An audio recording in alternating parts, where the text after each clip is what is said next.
Hello, this is Moramanjat for the movie critique of Charlie Chaplin Modern Times. Now, first of all, Modern Times is a silent movie, a mute movie. Therefore, most of the time, the actors do not speak, and it is black and white.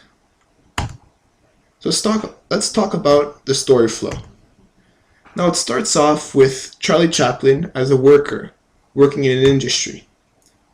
Obviously, Charlie Chaplin loses a bit his brains and starts becoming crazy, where he becomes diagnosed and cured, let's say.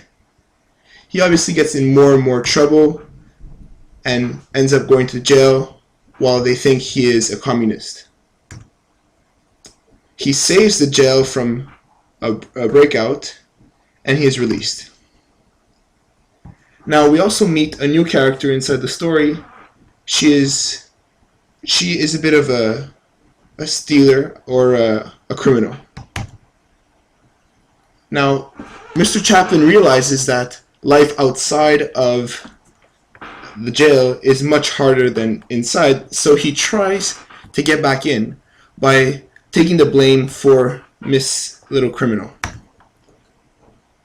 Again, he's making fun of the police, and obviously inside the jail and inside the car, he is completely happy.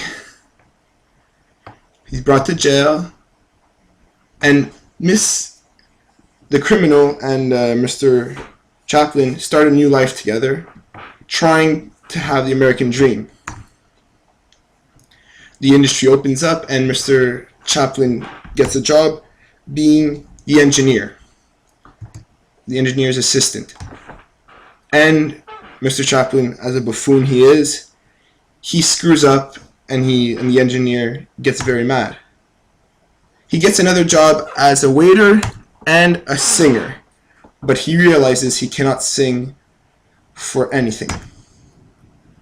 Although he barely says any words while he is singing, the public loves him and he gets the job. But the police finally catch up on the criminal, the Miss Criminal, and she is pursued by the police, where Mr. Chaplin and Miss leave and start a new life all from scratch. This is an amazing movie, mostly because of the camera angles. Now, as you can see, most of the camera angles are straight up forward in front of the actors. They are close-ups and straight to the face. And this movie was probably one of the first movies where the angles changed. You see that Mr. Chaplin is not straight close forward. It's more zoomed out, so to have a bigger picture in the frame. This is a lot of very good. Now, this is symbolism. Symbolism in Mr. Chaplin's movie is very present. For example, in this frame, there is a herd of white sheep going.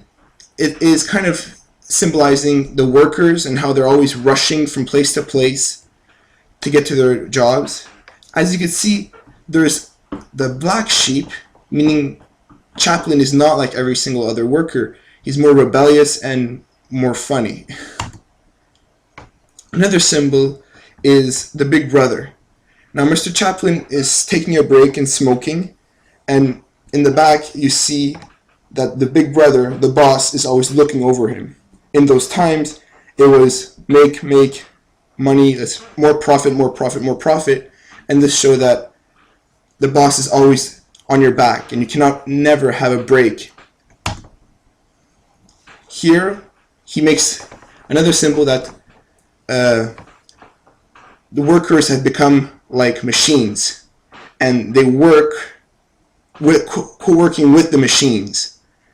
This shows that the workers barely had any personality or any real use as humans, and only to fulfill a certain job for the company.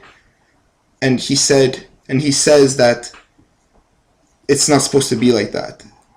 That they have lives and they're not just machines that you could turn off and on and off. Thank you for listening, and I hope you have a nice day.